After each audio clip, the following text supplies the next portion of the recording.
MSc third semester में photochemistry में carbonyl compounds का एक पार्ट है। इसमें कार्बोनिल कंपाउंड का फोटोकेमिस्ट्री स्टडी करना है। तो कार्बोनिल कंपाउंड का मतलब हुआ आपका C डबल बॉन्ड O, है ना। C डबल बॉन्ड O जो स्ट्रक्चर है वो इस स्ट्रक्चर के फॉर्म में यहाँ पे रिप्रेजेंट होगा, C डबल बॉन्ड O। तो मोस्टली जब लाइट एब्जॉर्प्शन होता है, किसी मॉलिक्यूल का जब लाइट एब्जॉर्प्शन होता है तो फोटोन दो टाइप का इफ़ेक्ट यहाँ पे पॉसिबिलिटी में शो करता है। एक प्राइमरी इफेक्ट है, सेकेंडरी इफेक्ट है। तो प्राइमरी इफेक्ट में क्या क्या हो सकता है, इसमें कुछ फिनोमेना है, जैसे एक्साइटेशन ऑफ मॉलिक्यूल एक्साइटेड हो जाएगा। फिर आइसोमेरिक चेंज हो सकता है in new molecule known as photochemical effect, जैसे कोई एक नया मॉलिक्यूल ही बन जाएगा जैसे उसमें आइसोमेरिक कोई चेंज हो गया हो, तो फोटोकेमिकल इफेक्ट सेकेंड प्रॉपर्टी ऐसा देखने को मिल सकता है। फिर थर्ड में हम ऐसा देखते हैं कि dissociation of molecule known as direct photochemical change. Molecule dissociate हो जाएगा, दो भागों में विभाजित हो जाएगा, टूट जाएगा, है ना। डायरेक्ट फोटोकेमिकल चेंज ये प्रक्रिया हो सकती है। फिर फोर्थ में है isolation of molecule throughout electron ejection known as photo ionisation. जो मॉलिक्यूल है उसमें से इलेक्ट्रॉन का इजेक्शन हो जाएगा। इजेक्शन का मतलब है वो उससे बाहर निकल जाएगा, इलेक्ट्रॉन का इजेक्शन होगा। इजेक्शन मतलब बाहर। तो इस प्रोसेस को फोटो आयनाइजेशन प्रोसेस कहते हैं। तो ये अगर चारों प्रोसेस हो रहे हैं तो प्राइमरी इफेक्ट को शो करेगा। ये क्या शो करेगा, प्राइमरी इफेक्ट। फिर नेक्स्ट जो हमारा सेकेंड इफेक्ट है उसको हम सेकेंडरी इफेक्ट कहते हैं। इसमें डिसोसिएशन और आयनाइजेशन है जो वो absorb molecule does not occur by direct absorption. एकदम सीधे उसमें एब्जॉर्प्शन नहीं होता है, बल्कि क्या होता है, the energy of excited state molecule can give rise to the following secondary effect. किसी दूसरे फॉर्म के रूप में वो एक्साइटेशन ऑफ मॉलिक्यूल को शो करता है। जैसे क्या हो सकता है, फोटोसेंसाइजेशन रिएक्शन को शो कर सकता है, डिले फोटोकेमिकल चेंज हो सकता है, उसका body temperature rise in temperature हो सकता है।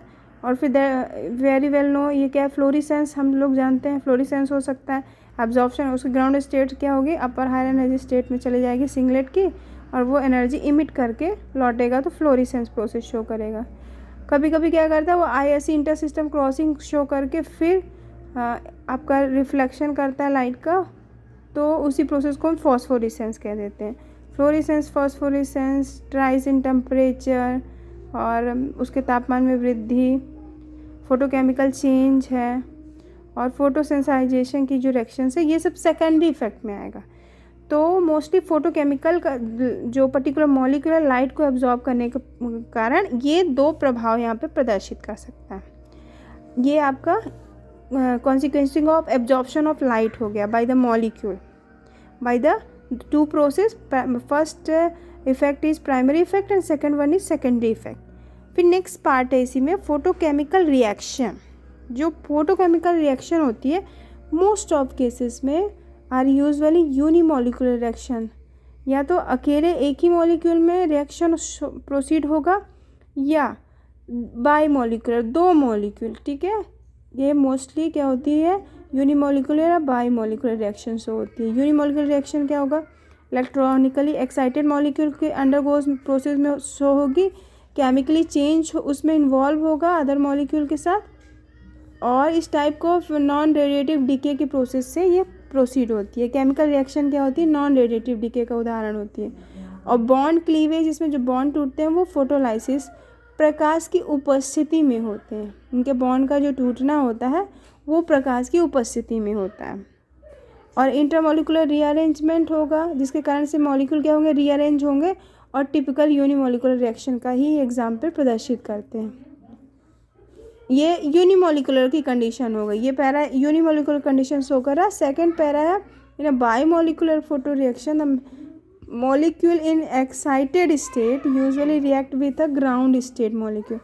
वो मॉलिक्यूल जो होता है बाईमॉलिक्यूल, जो पार्टिकल होगा फोटो रिएक्शन में इन्वॉल्व होगा, वो एक्साइटेड स्टेट होगी।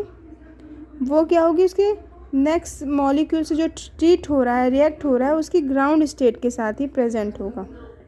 और रिएक्शन हमेशा दो एक्साइटेड मॉलिक्यूल के बीच में कॉमन नहीं है, ठीक है।